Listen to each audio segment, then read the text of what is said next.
Shields up, Ironbreakers. How's everybody doing today? I'm going to be playing some Paragon for you guys. I'm going to be playing some Steel specifically. I'm not going to be available for a live stream, but obviously I got a Winterfest coat to give away for you guys, and I don't want to leave you guys hanging. So I decided to record a match here, and this match is kind of psychologically important for me because yesterday I went on a massive losing streak.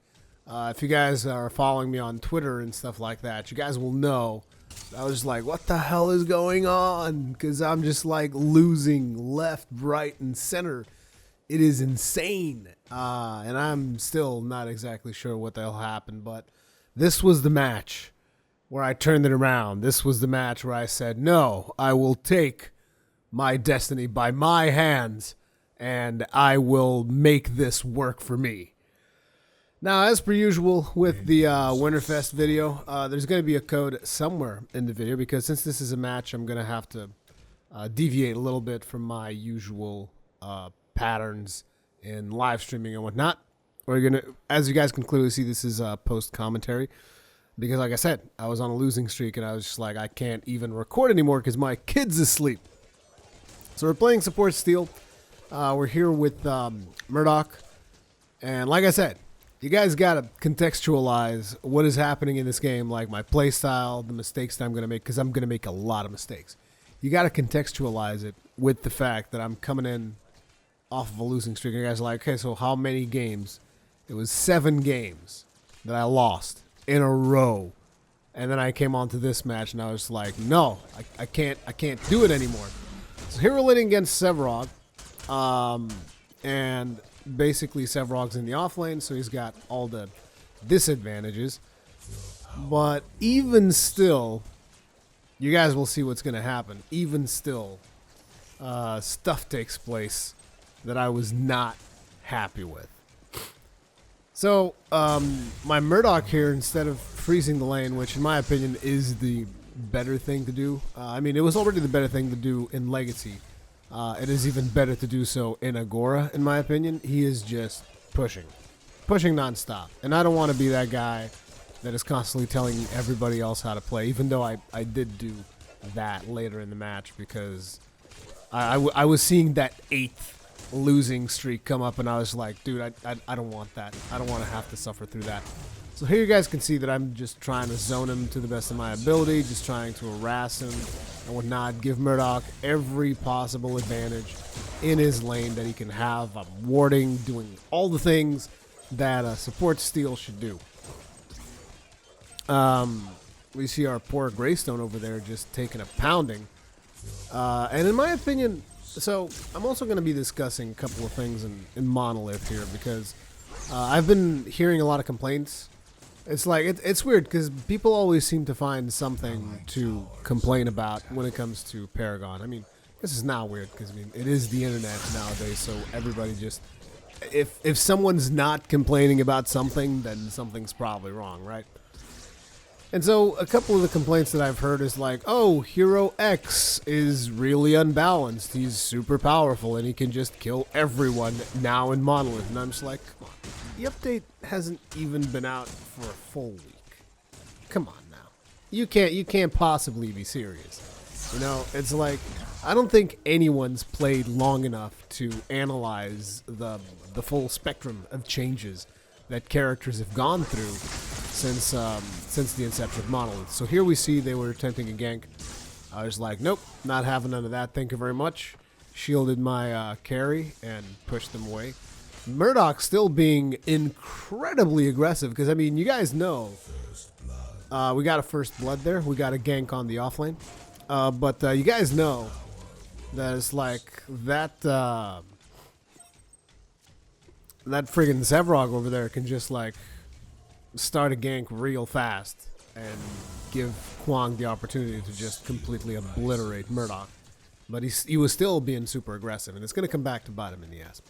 But anyway, as I was saying, I don't really think that anyone's played long enough to make that call whether or not a hero is overpowered right now. I think people are just like, when they lose, they just go like, no, I lost because this hero is broken, and that's why. And one of the heroes that I've seen take the the biggest fame right now.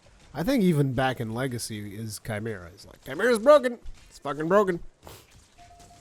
I'm not gonna say he's not broken because I don't play enough Chimera to really form an opinion on that. But I am gonna say there are ways to deal with Chimera. You gotta ward deep into the jungle. You gotta do stuff. Basically, you can't just ignore him. He's definitely a powerful character, but I wouldn't say that. Oh yeah, he's ridiculous.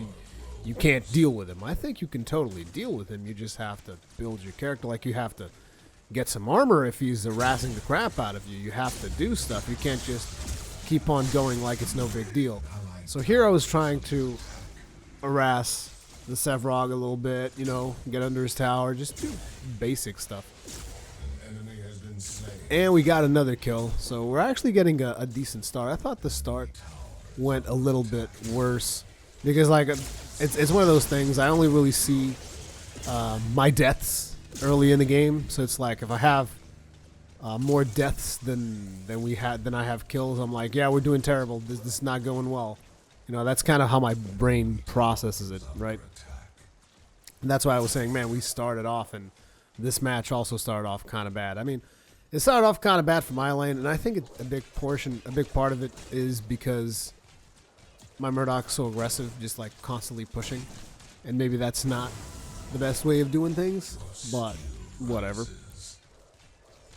But up until now, you guys can tell it's just like a very standard match, right? You're sitting there, you're trying to prevent Sevrog from farming, you're trying to, just support your Murdoch.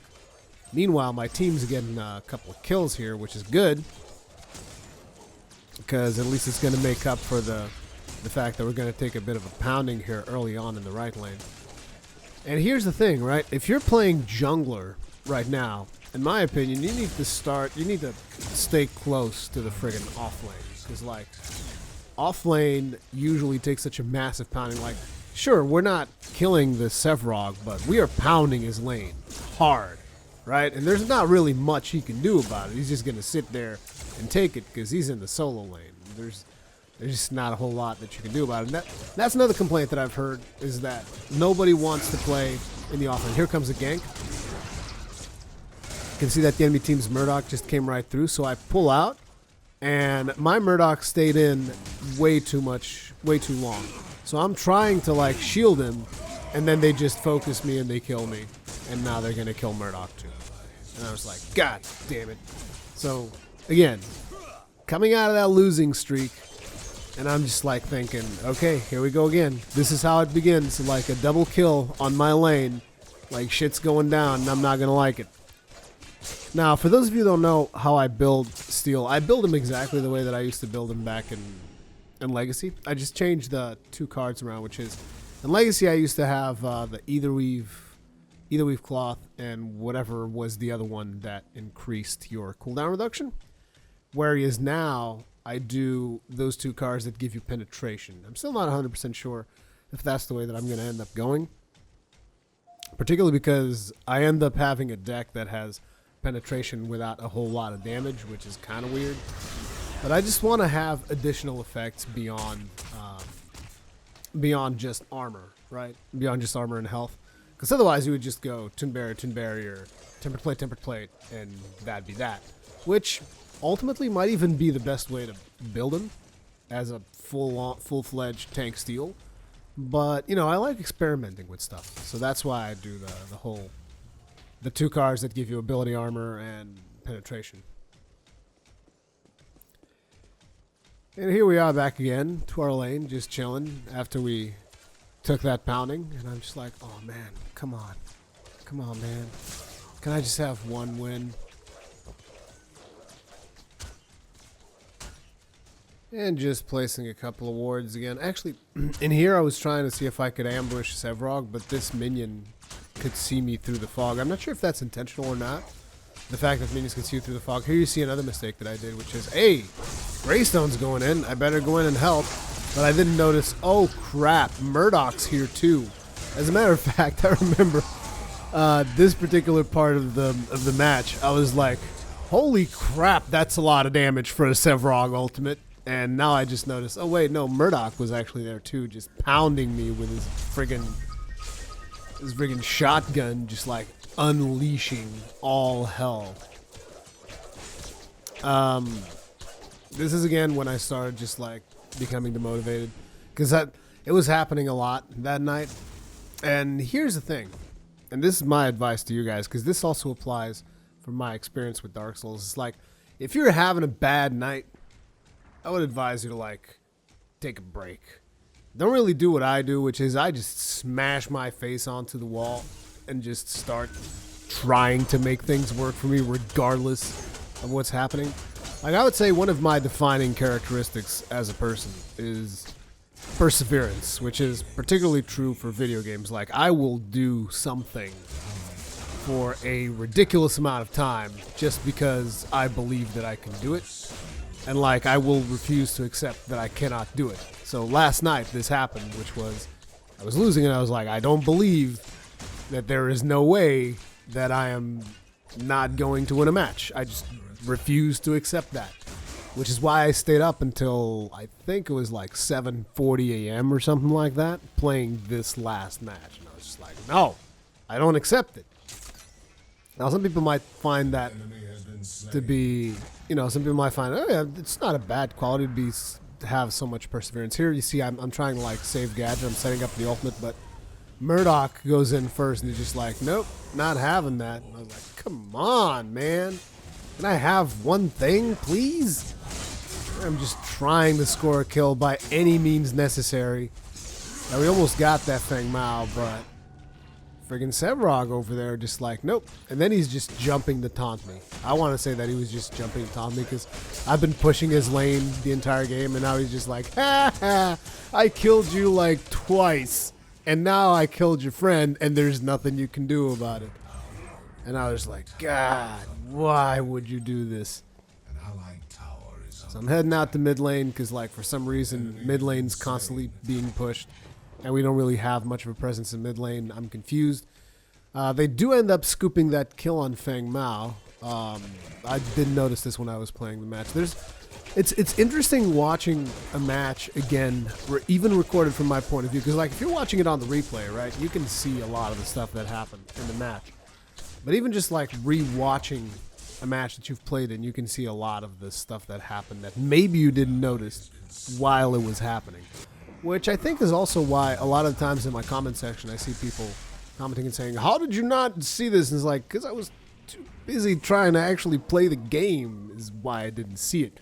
Because I was probably tunnel visioning on whatever the hell I was trying to do, most likely trying to last hit. Because last hitting is still one of those mechanics that I'm not a huge fan of. Still one of those things, like, and you're going to see me mess it up a whole lot here. Like, right there, missed another last hit. Right here, probably going to miss another one. Yep, there it is. It's just because, again, I was on tilt. I was on full tilt. And I was just like, dude, I can't take it anymore. I just want to save this tower. I just want to do something. Make something happen. Win this game, please. So we continue to push here. In hindsight, I really shouldn't have pushed. I mean, this is the friggin' off lane. Like, why would you want to push it? But I was just like, I'm taking this tower. That's it. This tower is going down. I don't care. I might be losing the game, but this one tower shall be mine. I will break this losing streak. Oh, we did take the tower, but it's like, yeah, good job. And you wasted the entirety of your mana for it. Good work. And I'm seeing there's a massive engagement going on in mid. I should be there, but I'm going to get there late. Because I was too busy tunnel visioning that tower, and I should have been there for my team because I am the tank. I'm pretty sure that our Greystone is building damage. There's a lot of Greystones just building flat-out damage, no armor, no health, no nothing. And I'm not a huge fan of that style because, like, you're just creating paper-thin friggin' Greystones. And I think you should have at least one tank in that. Here we picked up their Greystone, not their Feng Mao, I mean, because he kind of messed up his teleport. You guys can go back and watch that. It's just like you can clearly see that he was going up and then he comes back down. So we're just trying to scoop up whatever we can. Here I'm backing off. You guys are like, why are you backing off? Because the tower. And again, it was a mistake, because by the time I get there, that tower's dead. You can clearly see it, and I'm just like, fuck! God damn it! I'm just like super upset at this point. I'm like, ugh, can't take this anymore. Gonna go back to base. I'm done. We're gonna grab that tuned berry if I'm not mistaken, because I want to, I want to spread my tankiness around. Want to be like as tanky as I can possibly be, to survive as many hits as possible. To save my team. For the team! For the team! Please!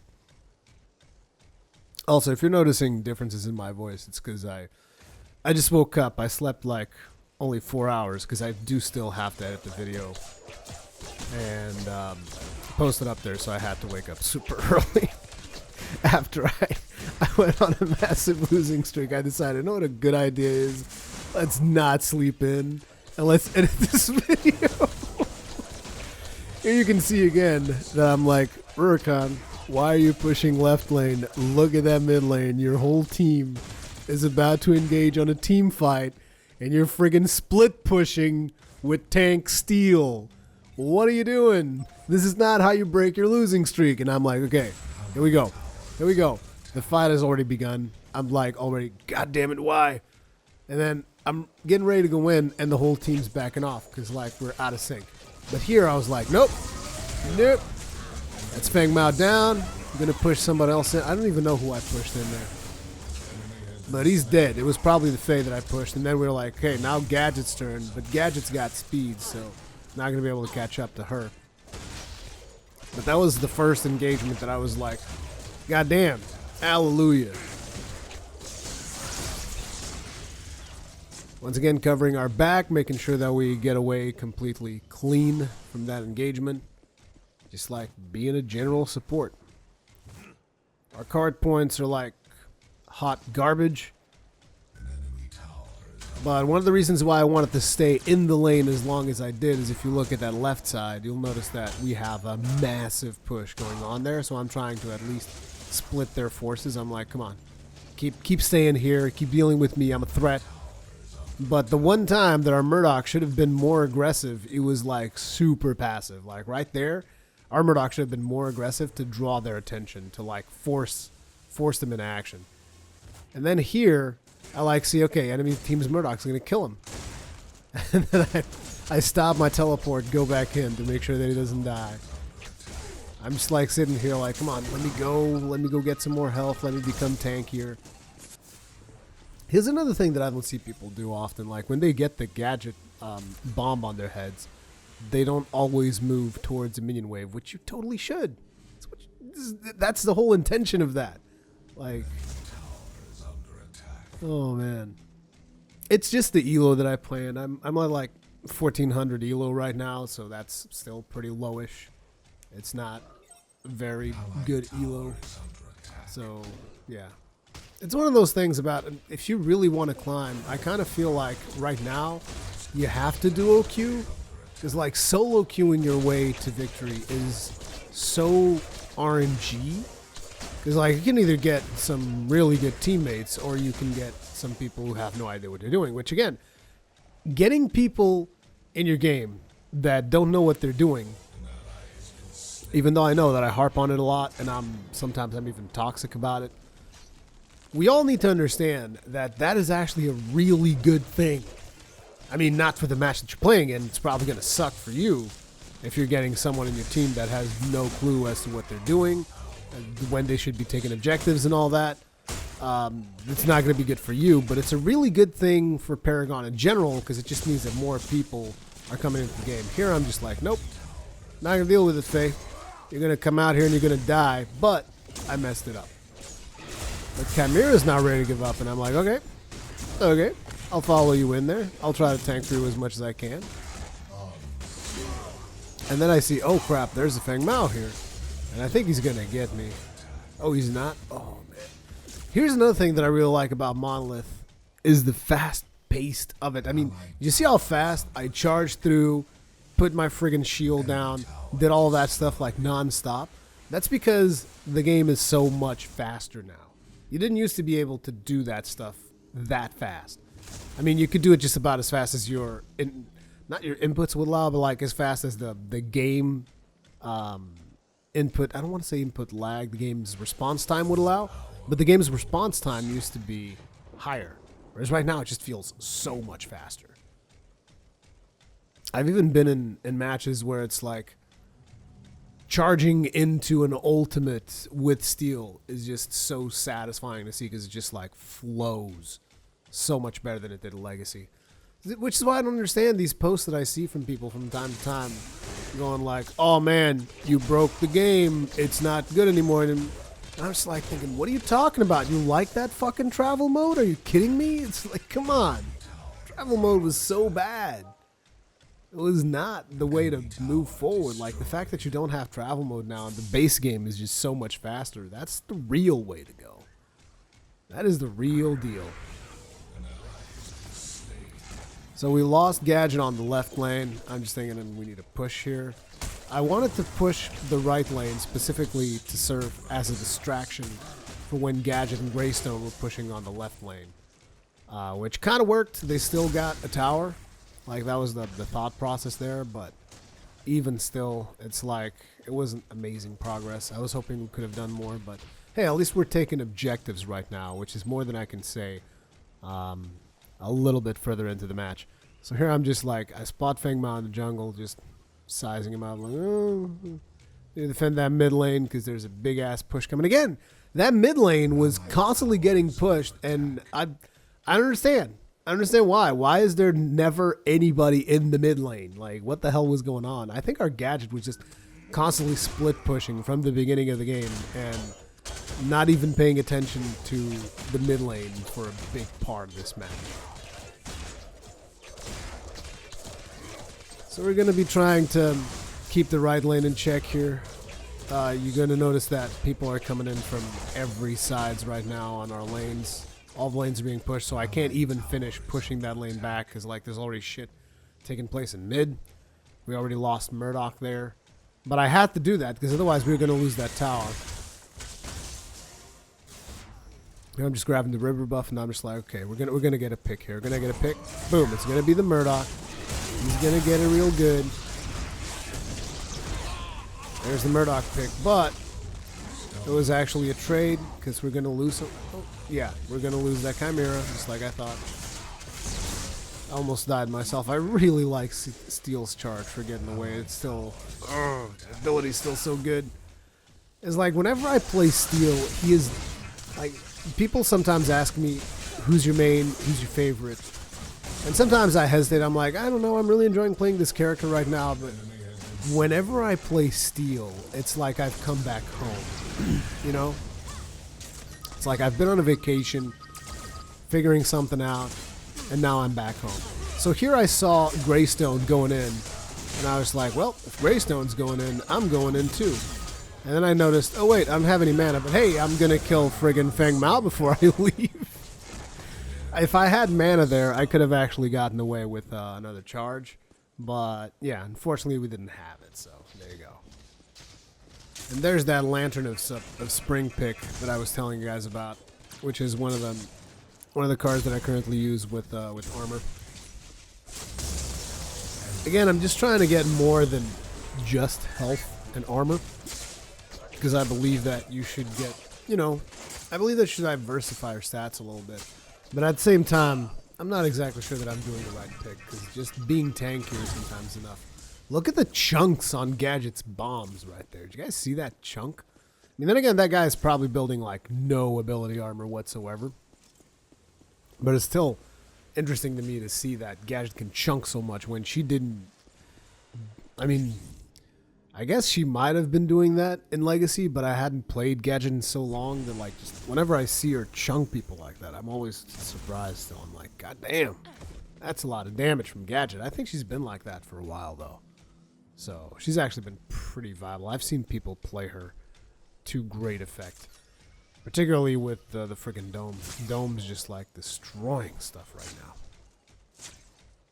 So here I'm just trying to size things up. I'm like, should I go left? Should I go mid? There's no engagement happening in mid, so I'm going to go left. I'm going to push in as hard as I possibly can. Going to ward here to make sure that we don't get any unexpected visitors from behind.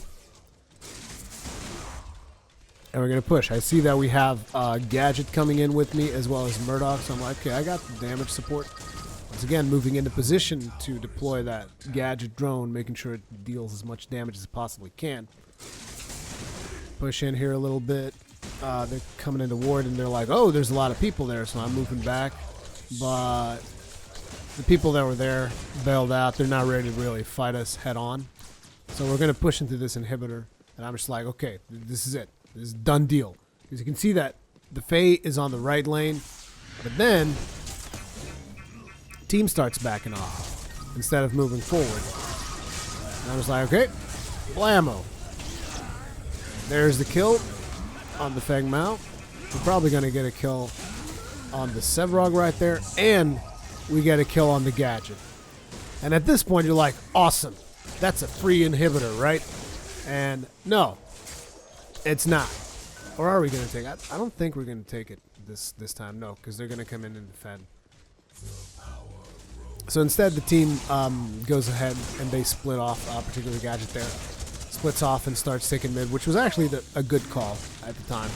Because, you know, you can get a tower. It's better than not getting anything. Here I'm trying to draw their fire, just sizing up how much damage I can soak from the tower as well. I just take a couple of pot shots from Murdoch just to see how much I can handle it. But the main reason I'm remaining here is to give Gadget time. Like, you'll see me coming back. And like, hey, I'm still here. Come fight me. Because Gadget's in there just, like, getting work done. And Gadget gets a tower. That was my main objective. And at this point, I'm just thinking, maybe we can push for the inhib. Who knows? I mean, Murdoch over here, if he can start sticking pot shots at enemy team's Murdoch, who knows what might happen. But then I see, oh, here comes the Feng Mao. I'm still trying to keep them here because you guys can see that we are pushing on all fronts. So I'm just trying to make sure that we make something happen. And here I'm just like, nope. Here you go. Here you go, Faye. Why don't you stick around? But my team just ditched. I dove the tower and everybody just like, nope, we're leaving. Goodbye now. And then I look at Murdoch. I see him get pulverized. And I'm just wondering, why did we leave? I mean, we had so many people there. It was such an obvious play. I don't understand what happened. But hey, you win some, you lose some. At this point, I'm much more pleased with myself because I'm looking at the score and I'm like, okay, we're 2-3-7. We're doing okay. We're probably going to be able to break this. We're going to be able to do it. So I'm feeling a little bit of confidence there. So I take the armor penetration, which again, I don't know if it's the right thing because I remember a while back I saw some speculation, some theory crafting on the fact that ability armor, penetration in general is actually really good in a small amount early game, which is why a lot of people play with rusted shards and all that stuff. Or they used to play with rusted shards for Greystone early on because penetration used to be very effective. Early game, but it's just like, again, in small quantities, you know, because there's a real fast Uncanny Valley. I don't know if that is still the case, but it is one of the reasons why I wanted to have penetration on this deck. It's just like, hey, maybe I'll deal more damage with penetration than with friggin' power. Which I could be completely wrong. Like I told you guys, I don't do the whole theory crafting thing all that much. Sometimes I try to take a look at what people are doing and see what works, but in Monolith, it's just gotten started, so, you know. Here we're going to pick up a double kill with Gadget's Tesla, which, again, felt really nice because I was like, you know, coming off of a losing streak, when you start picking up double kills like that, you're just like, yeah, we're doing it, team. Gadget almost got me there, but I'm like, nope. I'm gonna get away. I'm gonna get away with that. Thank you very much. But Murdoch just coming in is like, nope, nope. Happens to the best of us. Getting lasered by Murdoch when you least expect happens to the best of us. And their Murdoch was on point throughout most of this match. Dude, he was just like wrecking. And so at this point, this is one of the points in the match where I was just really frustrating. I didn't even type because I knew that I was going to come off like complete asshole. But I'm like, look, there's 3 people dead in the enemy team. and you guys are fucking doing whatever you're doing to that amber generator, and then you're jungling. Like, what are you doing?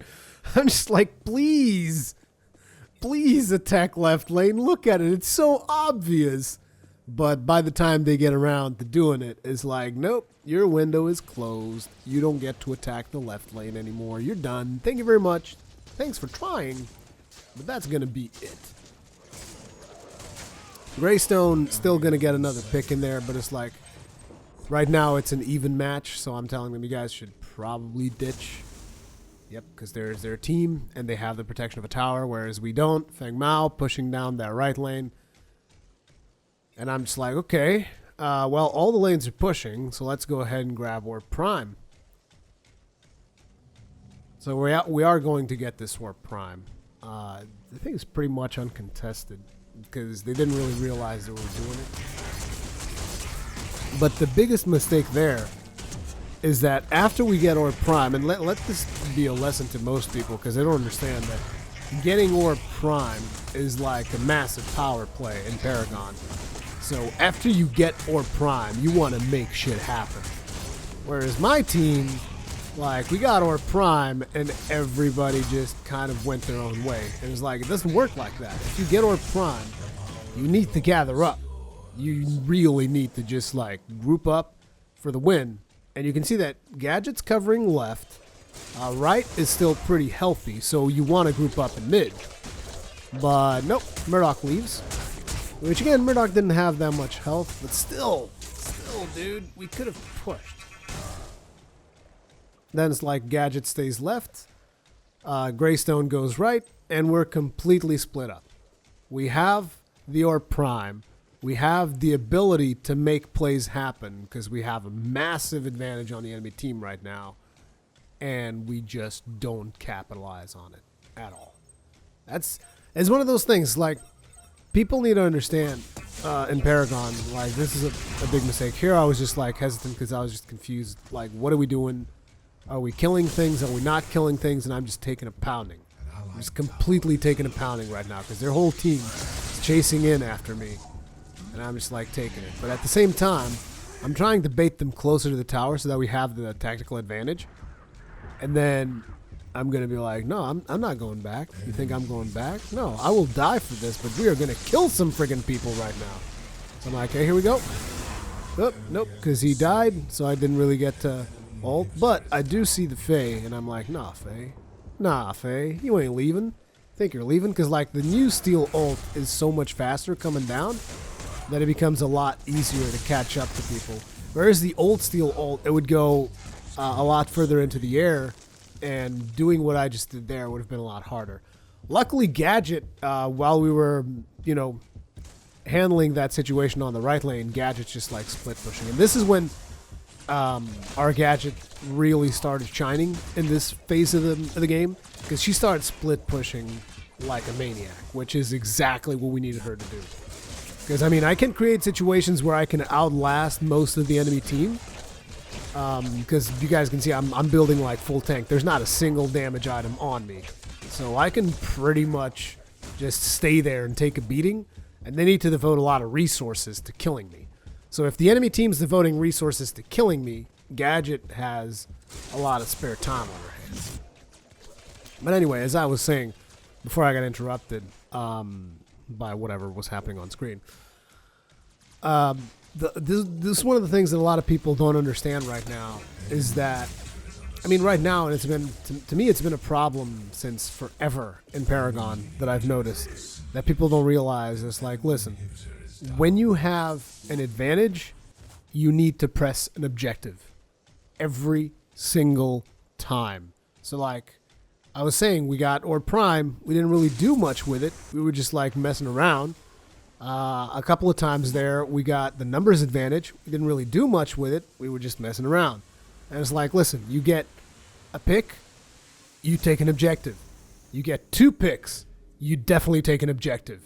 You get Orb Prime, you most definitely take an objective. It's like, you need to think of Paragon like that, you know?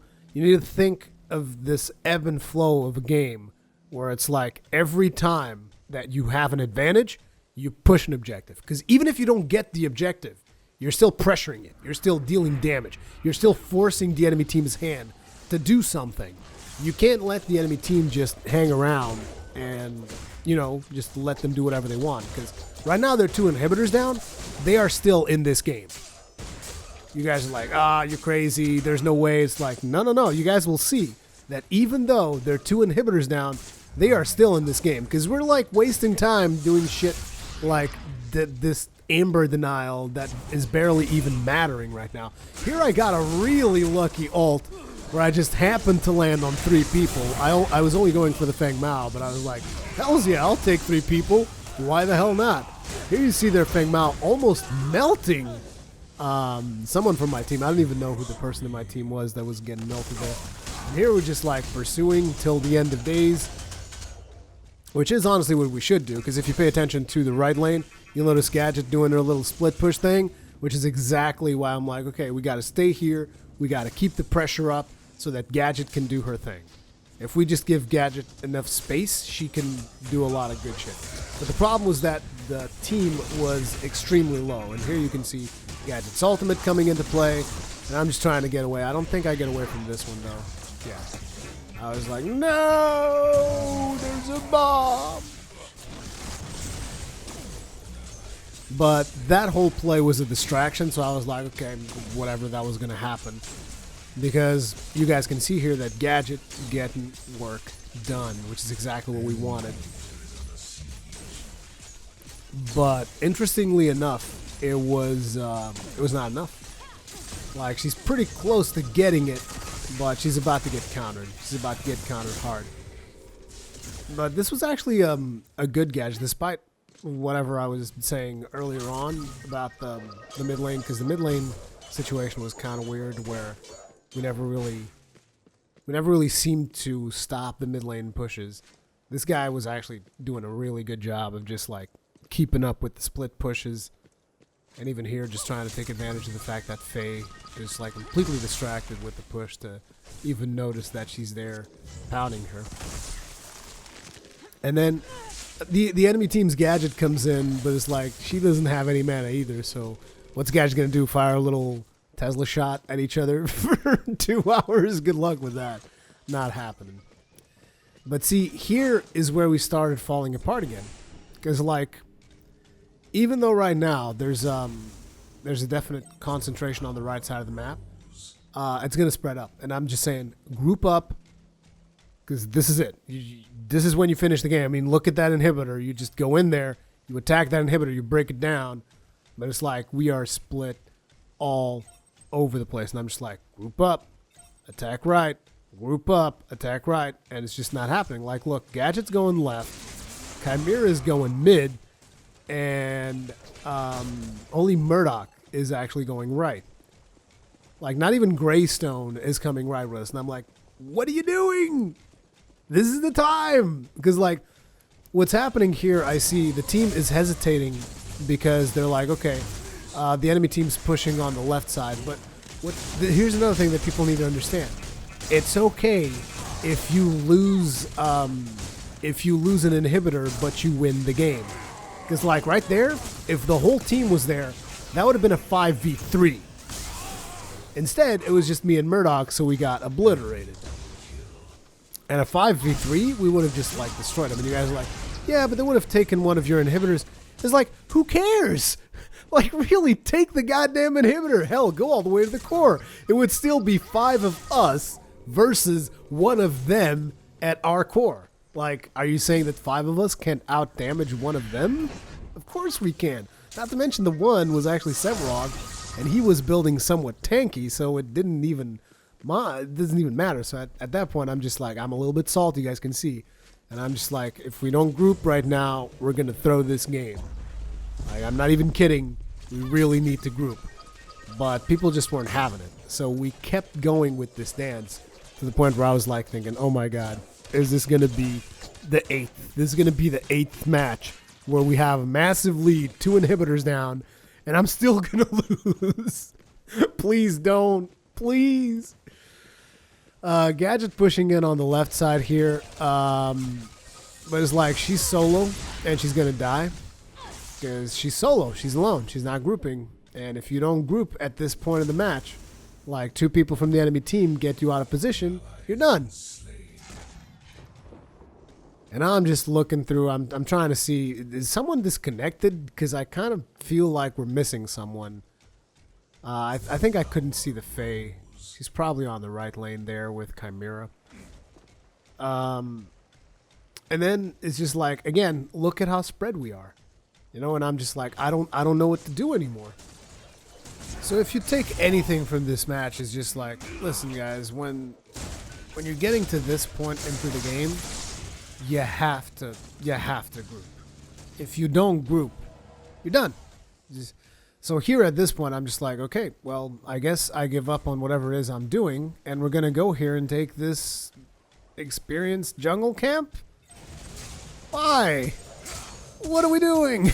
Like, instead of pushing objectives, we're messing around in the jungle. We should, like, at this point in the match, again, this is my personal opinion, you should definitely be just grouped up, one big death ball, and taking on objectives.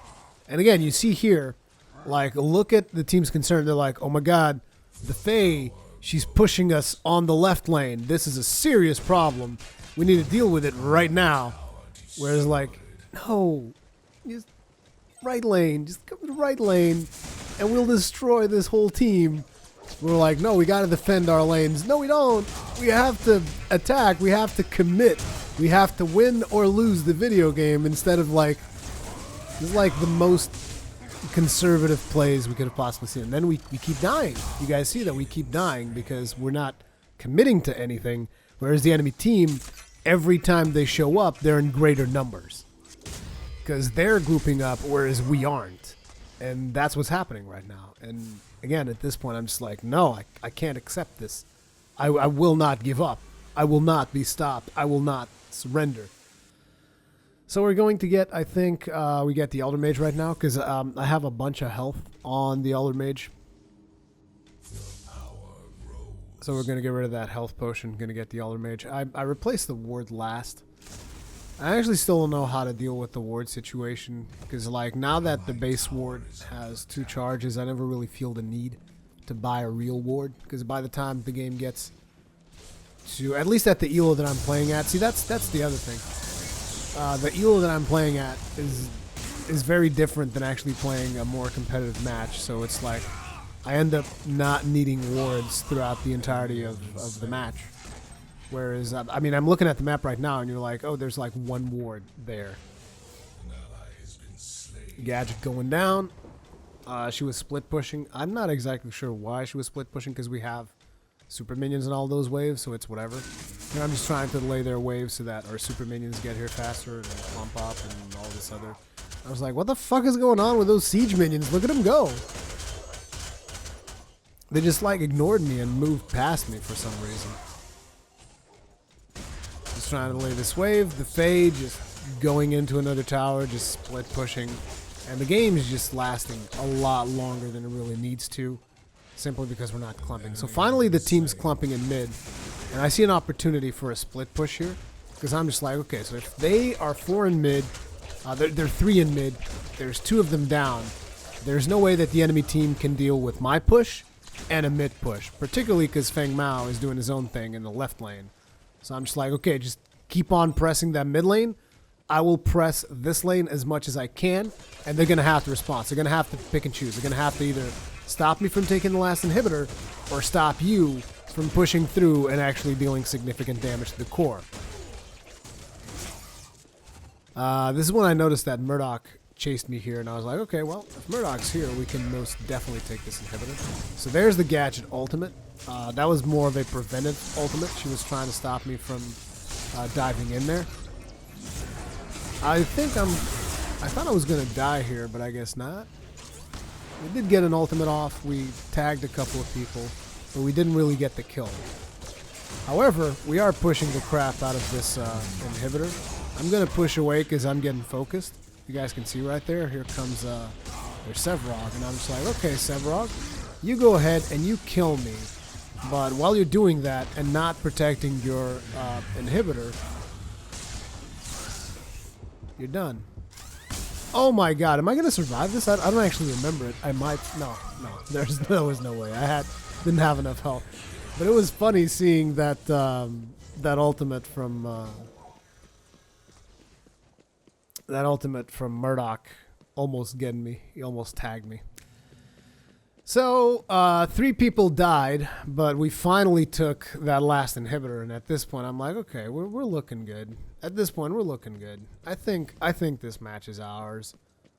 So I'm just like, what am I gonna put my points into? A little bit of strike won't hurt. I was wondering if I should wait it out for the celestial health. But I'm like, I'm tanky enough.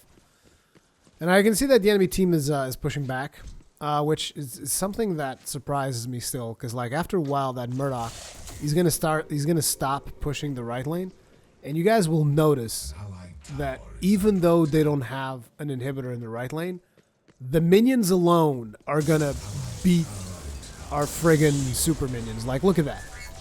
Look at that right lane. That is a lane that is going to destroy your inhibitor. Right there. That lane would have taken our inhibitor. I'm just like, we have super minions. They don't. What the fuck is up with this goddamn minion wave?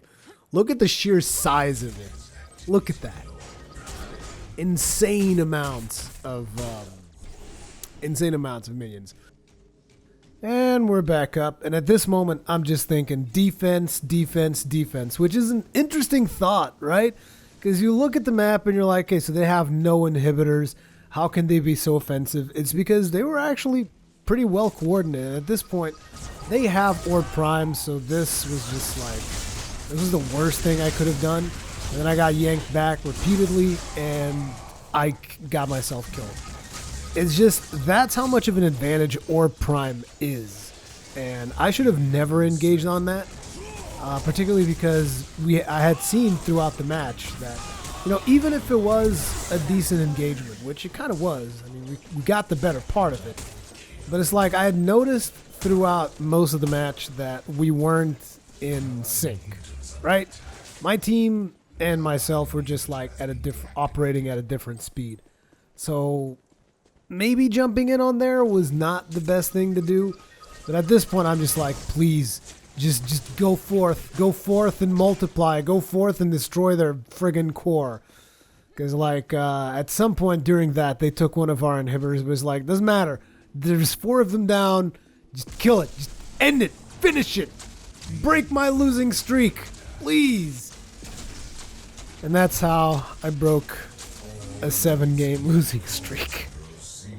Like, pretty much through sheer willpower and brute force. Anyway, hopefully you guys enjoyed this video. Remember, after this, JunkyVirus' video is probably already up. So you guys can check that out. There's going to be a link somewhere in this video linking to JunkyVirus' video so that you guys can go get your next Winterfest code. Good luck with your skins, people. Happy Winterfest. Thank you very much for watching this video. Remember to like it if you enjoyed it and subscribe so that you're always notified for when there's new videos and where I'm live. And I'll see you guys in the next one.